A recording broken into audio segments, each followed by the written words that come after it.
মানে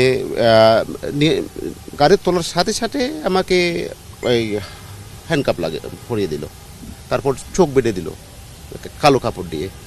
তারপরে আমাকে কিন্তু চোখ বাঁধার আগে আমি একটা ওয়াকি টকি দেখেছিলাম, মানে ওই ড্রাইভারের বাম পাশে যে সিটটা থাকে তার পেছনে একটা ওয়াকি টকি ছিল, একটা বড় ওয়াকি টকি। এটা নর্মালি আমাদের মানে যারা বিভিন্ন এজেন্সিস বা পুলিশ তারা ব্যবহার করে, এরকম আমি দেখি আর কি। ওই তারপরে আবার পেছনে একজন লোক বসা ছিল আমার শীতের পেছনে, ওখানে বেশ 8-10টা বাটন মোবাইল ফোন আমি শীতের উপর সরিয়ে ছিটিয়ে পড়ে থাকা দেখলাম।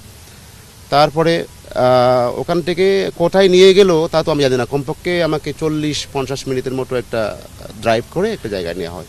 ঠিক এভাবে নিয়ে গিয়ে ওখানে একটা থাকার পর আরেকটা জায়গায় ট্রান্সফার করা হয়। ওখানে আমি ছিলাম যে 5 বছর, প্রায় 4 মাস পর্যন্ত। তো ওখান থেকে আমাকে গত ওই জায়গাটা কিন্তু অনেক বড় জায়গা মনে হয়েছে আমার। ওখানে আমাকে বেশ কয়েকটা জায়গায় মানে নিয়ে যাওয়া হয়, এমনকি রুম চেঞ্জ করা হয় সেখানে বেশ কয়েকটা রুমে। তো আমাকে 3টা জায়গায় 3টা ভবনে রাখা হয়, মানে 2টা ভবন। নির্যাতন করা হয়? নির্যাতন বলতে গেলে আমাকে কিন্তু জিজ্ঞাসাবাদ করেছে তারা অনেক দিন পর্যন্ত, প্রায় 1.5 মাস পর্যন্ত তারা জিজ্ঞাসাবাদ করেছে। মানে তারা প্রথমে ওখানে নিয়ে যাওয়ার পরপরই আমার কাছ থেকে একটা লিখিত নিয়েছিল, যে আমার নাম, ঠিকানা, আমার পিতার নাম সব একটা শর্ট বায়োগ্রাফি আমার কাছে নিয়েছিল। আমার একেবারে শেষ পর্যন্ত শর্ট বায়োগ্রাফি একটা লিখিত দিতে হয়েছে আমাকে। এরপরে তারা আমাকে ওই বিভিন্ন বিষয় নিয়ে জিজ্ঞাসাবাদ করে, বিশেষত আমাকে শেখ হাসিনা যে 2013 সালে খাগড়াছড়িতে একটা সমাবেশে গিয়েছিলেন, নির্বাচনের সমাবেশে। তো ওই সমাবেশের দিনে একটা আমাদের ছাত্র সংগঠনের পাঁচশত পরিষদের একটা অবরোধ ছিল। এই অবরোধ থাকাতে সেদিন তার সমাবেশ 2টায় শুরু হওয়ার কথা থাকলেও কিন্তু লোকজন উপস্থিতি কম থাকায় 4টার দিকে শুরু করতে হয়।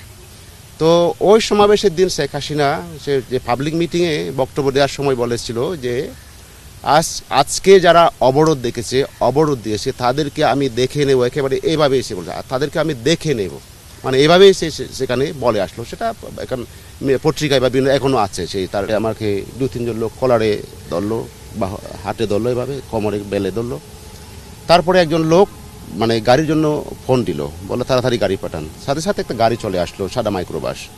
তারপর ওখানে আমাকে তুলে ফেলা হলো, মানে 4-5 জন লোক আমাকে একটু আড়াল টাড়াল করে, যেন লোকজন কম দেখে ঠিক মতো দেখতে না পায়।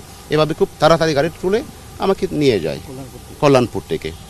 কিছু অপরিচিত লোক যারা মানে সিভিল ড্রেস পরা লোক, 7-8 জন লোক হবে, তারা আমাকে আমি ওখানে যাওয়ার সাথে সাথে একটা জায়গায় গিয়েছিলাম কল্যাণপুরে, যেখানে একটা সোনালী ব্যাংক আছে দোতলায়, ওই বাস স্টেশনের পূর্ব সাইডে ফুটওভার ব্রিজটার কাছাকাছি জায়গায়। তো ওখানে যাওয়ার পর আমি গেটে ঢোকার পর আমাকে একজন নাম ধরে দেখেছিল, মাইকেল ডা বলে। তারপর আমি তাদের দিকে তাকালাম, সাথে সাথে